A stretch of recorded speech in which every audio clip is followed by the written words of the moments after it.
നമ്മളൊരു ഉബൈദുള്ളയാണ്, മോട്ടിവേഷൻ സ്പീക്കറാണ്, കൗൺസിലറാണ്.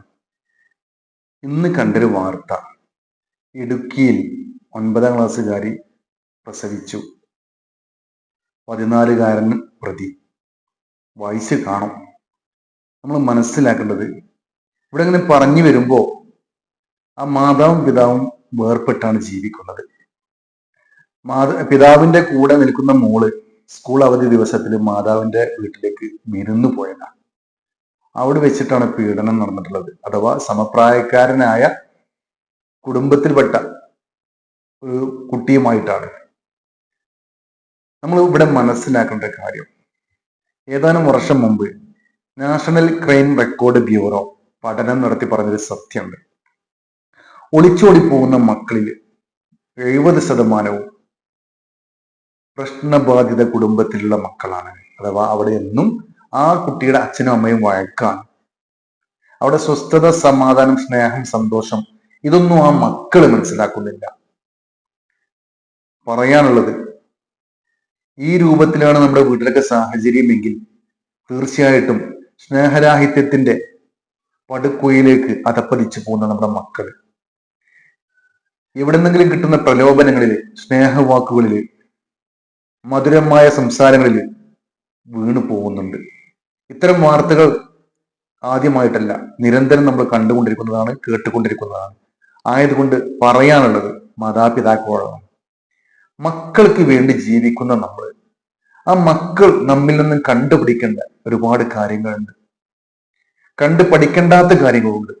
ആയതുകൊണ്ട് നമ്മൾ അവരുടെ മുമ്പിൽ വെച്ചിട്ട് നിസ്സാര പ്രശ്നങ്ങൾക്ക്, മനസ്സിലുള്ള ഈഗോ കാരണം പരസ്പരം പോരടിക്കുമ്പോൾ നിങ്ങൾ മനസ്സിലാക്കേണ്ട മറ്റൊരു സത്യം എന്താ അറിയുമോ? ഇഷ്ടപ്പെട്ട് കൂടെ കൂടിയ ആളുടെ കൂടെ കഷ്ടപ്പെട്ട് ജീവിക്കേണ്ട ഒരു അവസ്ഥയാണ് പല വീട്ടിലുള്ളത്. ഇവിടെയൊക്കെ പ്രശ്നം എന്താണ്? രണ്ട് ശരികൾ ഒരുമിച്ച് വരിക. എന്ത് പ്രശ്നം വന്നാലും രണ്ടാളെയും ഭാഗം ശരിയാണ്, മറ്റുള്ളവരെ മേലിൽ പഴിചാരുന്ന അവസ്ഥയാണ് നമ്മൾ കണ്ടുകൊണ്ടിരിക്കുന്നത്. അതിന് പകരം ഇനിയെങ്കിലും എന്തെങ്കിലും ഒരു പ്രശ്നം നടന്നാൽ ഈ പ്രശ്നം നടക്കാനുള്ള കാരണം എന്താണ്, ഇതിനുള്ള തുടക്കം എന്താണ്, തൻ്റെ അടുത്താണോ തെറ്റ്, ഈ പ്രശ്നം ഇവിടെ ഉണ്ടാവാൻ എൻ്റെ ഭാഗത്തുനിന്ന് എന്ത് വീഴ്ചയാണ് സംഭവിച്ചത് എന്ന് ഓരോ മാതാപിതാക്കളും ചിന്തിക്കണം. കാരണം നമ്മുടെ മക്കള് ഇത് കണ്ടിട്ടാണ് വളരുന്നത്. നമ്മുടെ മക്കളെ ചൂഷണം ചെയ്യാൻ പല ആളുകളും പല രൂപത്തിലുമുണ്ട്. മറ്റൊരു റിപ്പോർട്ട് വന്നിട്ടുള്ളത്, പീഡനത്തിനിരയാവുന്ന മക്കളിൽ ഭൂരിഭാഗവും പീഡനം അനുഭവിക്കുന്നത് കുടുംബത്തിൽ നിന്നാണ്, ബന്ധങ്ങളിൽ നിന്നാണ്. ആയതുകൊണ്ട് നമ്മുടെ വീടുമായിട്ട് ബന്ധപ്പെടുന്നവര് എങ്ങനെയുള്ള സ്വഭാവക്കാരാണ്, അവരോട് നമ്മുടെ പെൺമക്കൾ എങ്ങനെയാണ് അടുക്കുന്നത്, സംസാരിക്കുന്നത്, പെരുമാറുന്നത്, ഈ കാര്യങ്ങളൊക്കെ പ്രത്യേകിച്ചും ഓരോ മാതാവും മനസ്സിലാക്കണം, അവരെ വീക്ഷിക്കണം.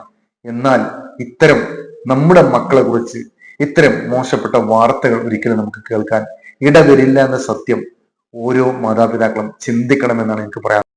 അതോടൊപ്പം മറ്റൊന്ന് പറയാനുള്ളത്, വിരുന്നു പോവാറുണ്ട് അല്ലേ? അത് നമ്മൾക്ക് കുട്ടികളാവുന്ന പ്രായത്തിലൊക്കെ വിരുന്നു പോയിരുന്ന ഒരുപാട്. മാതാവിന്റെ വീട്ടിലേക്ക് വിരുന്നു പോകാന്ന് പറയുമ്പോൾ അത് വല്ലാത്തൊരു സന്തോഷമാണ്.